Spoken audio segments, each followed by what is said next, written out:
invited on your podcast. No, thank you. It's a real honor to have you on, and all the distinguished achievements that you've earned. It's really a magnificent feeling for us. How are you, first of all, though, Professor? Obviously, it seems like obviously being British and then obviously based in Cairo, seems like a lot of travel, but also at the same time a lot of work going on as a professor. How are you, and how's your studies going over there? I'm very well, thank you. And actually, I'm not British, um, but everything is going quite well. It's a summer. Summer is a weird time because, of course, you're supposed to be off university, but this is when a lot of work gets done in terms of research in libraries and museums. And one's graduate students are always present, so that of course takes a great deal of time. Fantastic, Professor. My first question to you: if you spent decades studying mummies in Egypt, how does that? How is that going? I mean, what do we hope that people can learn from studies and the research that you've been studying in terms of mummies? Um, One of the reasons we study mummies is because, of course, it's a great insight into the past. One of my abiding memories is coming here to Egypt when I was 9.5 and going into the Royal Mummy Room. So I had just gone to this extraordinary museum that was filled with beautiful and amazing, monumental, as well as teeny weeny pieces of art. And then to actually go and see the faces, and they looked as if they were going to sort of open their eyes and say something, to look at the faces of the people who had been in part responsible for this was a very moving and compelling experience. So I think studying mummies is wonderful because it puts you in touch with the past in a visceral way that nothing else can quite achieve. And in addition, of course, in the broader range of things, you can learn a huge amount from mummies. It's physical anthropology. So by looking at bones, by looking at their bodies, you can find out about their health, any diseases they had, if they were wounded in battle or wounded in anywhere, from all mummies, whether they had disabilities of some sort, whether they, and nowadays, of course, with so many new technologies that have been brought to bear, you can look at arthritis, arteriosclerosis, malaria, TB, all kinds of things. And so it goes beyond just ancient Egypt and what we can learn about the ancient Egyptians themselves, that individual. You can learn about the population at large, the kind of health and diet that was predominant, but also in terms of the history of disease. Because people used to say, oh, cancer, it's a very modern disease. And now we are finding out that it is not. Of course, it didn't show up a lot because, of course, people died too soon. But with our investigations, we have been able to re-identify the first case of prostate cancer. We have breast cancer, sadly, all of these things. But it is a way for us to better understand epidemiology, disease, the spread of disease, and potential controls. And also through looking at ancient Egyptian pharmacology. Sometimes it does give us clues as to what plants we should be investigating nowadays. What inspired you, Professor? Because obviously everyone's got their own sort of, aspirations in terms of genre if they study or they work, etc. And your job is very unique, or even as a professor, but that's one thing. But then also studying mummies. What inspired you to become a researcher for mummies? Well, I didn't start off my life as a researcher for mummies, in fact. Um, I was very interested. When I was 8 years old, my parents gave me the Time Life book of ancient Egypt, which supplanted my love of the Minoans. And then when I was 9.5, I was fortunate enough to visit Cairo. And there I still remember going into the Great Pyramid, which was an extraordinary experience. And there was only one other person in there at the time. And then we went to the Egyptian Museum in Tahrir Square, and that was it was just a treasure trove, all kinds of things.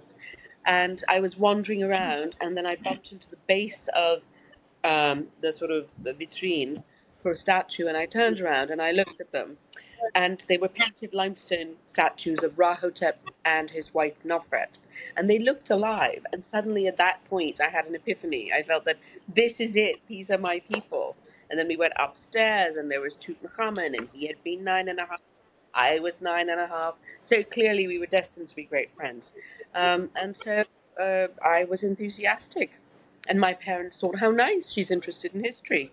So they encouraged me, and later on regretted it a great deal, though now they have come to terms with it, now that I'm employed.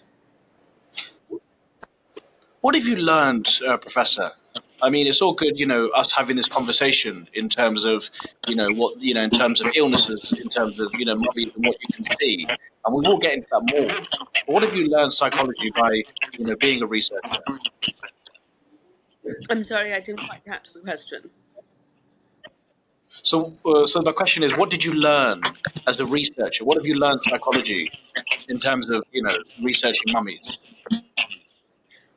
I have, I mean, by studying mummies, I think one learns a lot about death and people's attitudes towards death um, throughout Hmm. the ages. So it's ancient history, how the Egyptians thought about treating their dead and their beliefs in the afterlife, and humanity's general fear of death, of the end of existence, and how this fear um, penetrates so many aspects of human consciousness and behavior, and how also Hmm. nowadays mummies are so much in the news, not just for what they can tell us about the ancient Egyptians, what they can tell us about disease, but about people's attitudes towards viewing the dead. And so now there's a great deal of sensitivity about whether one should display or even study anyone who has died. Um, and I think it's a more of a Western phenomenon, as people are more and more separated from the idea of death. If you look at social media, it's all about looking very young and living forever. So you pump yourself full of chemicals, do all kinds of things in this effort to beat the clock, as it were. And I find it, and you don't want to talk about death, and you have to have trigger warnings if you're showing a dead body or you're mentioning death. And it's as if it's become obscene. It's a bit what the Victorians used to treat sex as. We now treat death in that way. And it's very ironic because at the same time, you can watch television, you can watch people being blown up, real life, as well as movies. So, I mean, TV or whatever in the media. So it's this incredible disconnect with people being hypersensitive and yet at the same time be willing to perpetrate all kinds of horrors on their fellow human beings. You obviously, as you stated, you being involved in revolved around death. Does death scare you, Professor? Um, I think as one gets older, it scares you more than sometimes when you're very young because you don't believe it's real Hmm. when you're young. And then when you're older, sometimes it's you have much more to lose. But I think that on the whole, um, being sick scares me. Being dead is sort of a nice thing, but I like to tidy up a bit before I go because I've seen the kind of messes one leaves for other people, which I would prefer not to do and inflict on anyone. So I think the concept of death is a fine thing, and it's death and taxes. Most people have to deal with those both. And what do you think, in your opinion? I mean, it's a very deep conversation we're having about death. As obviously being revolved around death, what do you think happens to us when we die, regardless outside of religious beliefs? Well, I can tell you what happens to your body if you're not mummified. All about decay Yep. and how you fall apart and how first you bloat up with gases and then depending on if you're buried or not, whether flies or other insects or carnivores get at you. So the physicality of death is a bit gross, as many bodily functions can be a bit disgusting. This is just another bodily function of losing yourself, as it were, your physical self. And who knows what happens to the other self if one has religious beliefs and how that would affect. You know, I just keep wondering if everyone has a different religious belief and all of them are true, then does everyone have a different heaven and a different hell and a different reincarnation? It's quite intriguing, but it doesn't really get us anywhere because no one's been able to come back and report. Do you think, in your opinion, Professor, that obviously, as I stated before, you're around mummies, you're around archaeology, you're around death. Do you think human beings are prone to start taking advantage of life and not realizing how lucky we are? And when it comes to death, we don't realize how unlucky we are. I think that we I think many people, when they come close to death, suddenly realize how lucky they are in life. But it takes them a long time to appreciate that. As someone once quipped, you, yes, anyway, I was going to say something about youth being wasted on the young. But I think that death can also come as a great release. For many people, it does. So I think it goes both ways, as does life. Do you think Do you think that's human behavior, though, as you stated? When people come to death and they come to realize how lucky they are, and then we start crying and getting upset and start realizing how fortunate we was because we take life for granted. We're more concerned about material things. Do you think that's human behavior? Yes, I do. I think it's very human. I mean, and more so. But I think that when you're dead, you might be sorry about being dead, but then you're dead, so you are out of it. So it's everyone who's left who has to deal with the detritus of the absence of an individual. And I think death is scary because it suddenly means to the living that A, this person is gone from their lives forever, and it's a big hole, but also that this will happen to them too, and they don't know what happens once you die. And I think panic sets in sometimes. And this is why there are so many rituals set up in religions and cultures to deal with passing, to deal with death. And these are rituals that are not really, I mean, we think that they might benefit the dead if you pray for them. Um, but it's also a way for the living to come to terms with death and also for the living sometimes maybe to make atonement if they think they were really horrible to the deceased and they feel bad about it, then they can pray for them and then get credit and not feel bad about themselves anymore. So it can work on very selfish levels too. But I think that Hmm. across millennia, human reactions, basic human reactions to death are the same. There are horror, mourning, sometimes self-flagellation in terms of guilt, and sorrow, and grief, and fear of what might happen once you die. And this is why, of course, a lot of people try and live a good life because they think that if we don't live a good moral life, we might be ending up um, not in a good place after death. Tell me about. You spoke about mummification, mummies in terms of infection diseases. Obviously, as a professor, as a researcher, how were you able to look at a mummy knowing that he had cancer or he had arthritis, as you stated? How were you able to do your research and investigation on that? So what one does is, of course, first in looking at the mummy, there's a visual examination, which is not necessarily going to tell you about cancer or arthritis, unless someone's hands are very obviously crabbed. But it is first the X-rays and the CT scans, and of course, if you've got something tiny, micro CT is fantastic. It's really changing our understanding by this kind of imaging. So by doing this kind of work, plus some, if one's taking samples, you can run them through different tests for malaria, for schistosomiasis, and other diseases. And this is what yields a result. So it takes quite a lot of analyses, and modern technology is certainly constantly revising the way we look at mummies and indeed many of sort of skeletons as well, and is changing our knowledge of what happened in the past and what happened as a biography to individuals. You spoke about modern technology, Professor. Now, obviously, as you know, AI has been implemented around the world in terms of different governments and different universities in all different aspects. Is it being used in archaeology, and how is it being used? I do believe it is being used in archaeology. I am not entirely sure about the nitty gritty of that. Um, But Hmm. certainly, I think for analysis of large data sets, AI would be useful.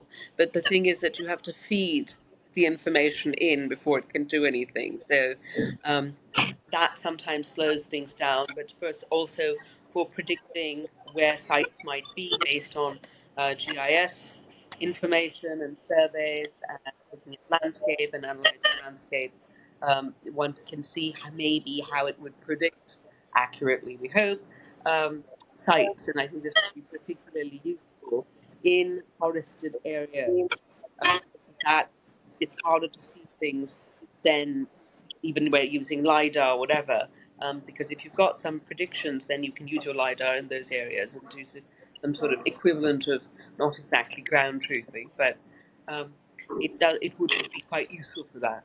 So I think that we are just beginning to understand what it might do for us.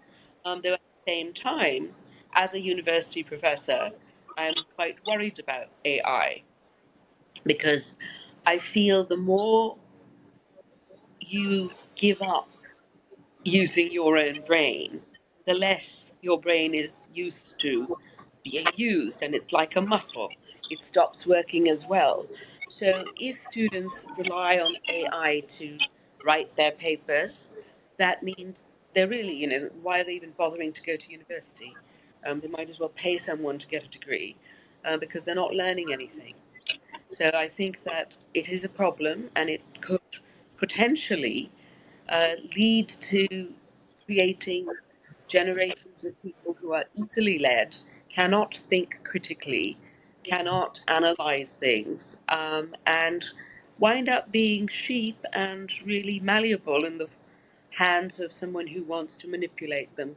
So I do fear that because I think that too much use of AI or even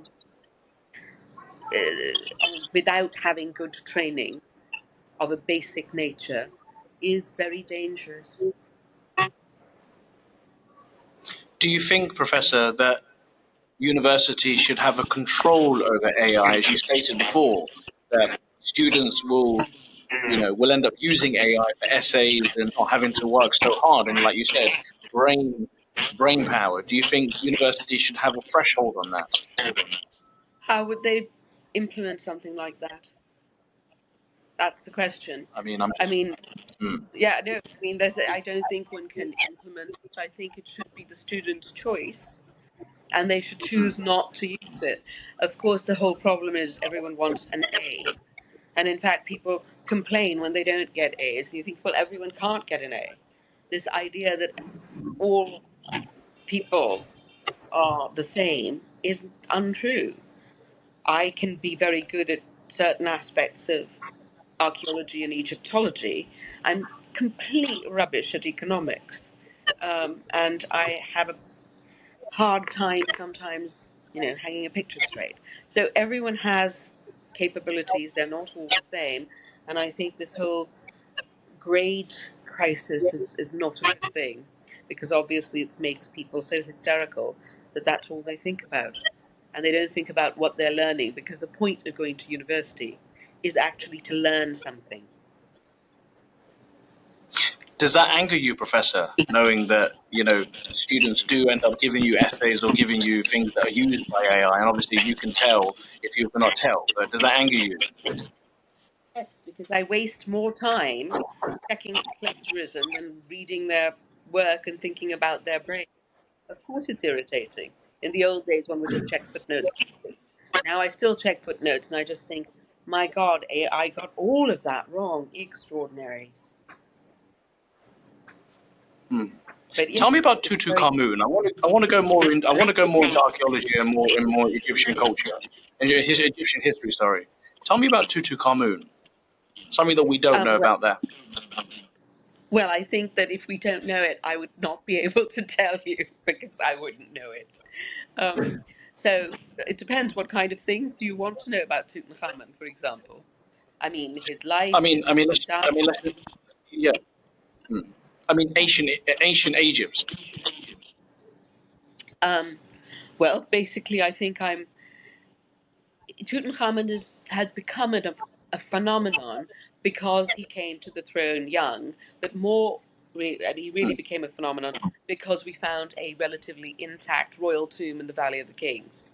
And that was extraordinary, especially because of the kind of materials in it, the amount of gold, the amount of jewels, the amount of just everything, stuff, is what overawed and inspired people. And then to find out that he was 19 when he died. People make a big fuss about him being, oh, he was a child. But in fact, probably by the age of 13, you were considered an adult male, or 14 at most, and similarly 11 or 12 for girls. So it really wasn't as if he was a child in the eyes of the ancient Egyptians. But he was an Hmm. extremely important character historically because he ruled at a time he succeeded a man called Akhenaten, Amenhotep IV, who had changed the religion of Egypt somewhat and put his own pet god, the Aten, Asundis, in place of everyone else. And he's called the first monotheist, which is not really the case. He's the first henotheist, certainly. But of course, this upset the entire country religiously, politically, and economically.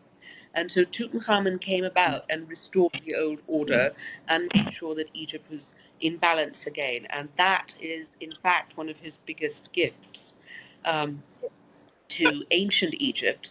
And his biggest gift to modern Egypt is the discovery of his tomb, because that has been serving the economy of modern Egypt because of tourism since 1922. And Tutankhamun continues to do so to this day. So there are, many exciting stories about the discovery of the tomb, and it's interesting that the content we are still studying these and learning more things about ancient Egyptian technology, their trade, how they might have used things, their religious beliefs. So it's quite